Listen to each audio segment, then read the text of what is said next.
Il est 8 heures. Notre équipe termine de fixer une balise GPS sur une boîte de conserve en acier afin de la suivre pendant toutes les étapes de tri et de recyclage.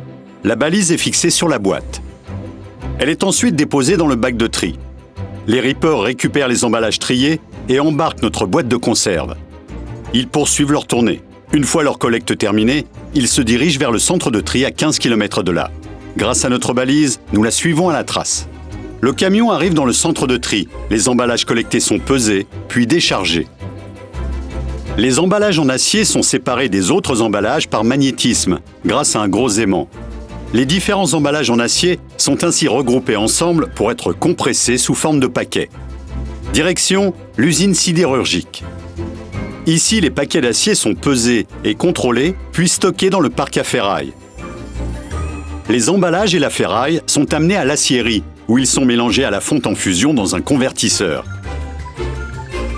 L'acier liquide ainsi obtenu s'écoule dans des lingotières pour former une coulée continue de 25 cm d'épaisseur qui est coupée pour former des barres d'acier.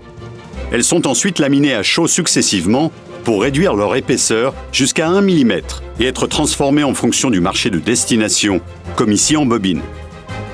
Les bobines sont acheminées par voie ferrée. Direction le site de transformation-préparation où les bobines seront préparées différemment en fonction du produit fini, ici en acier galvanisé pour l'automobile. Mais cet acier pourra aussi se retrouver dans des produits d'électroménager, dans du matériel de construction ou comme à l'origine, dans un emballage.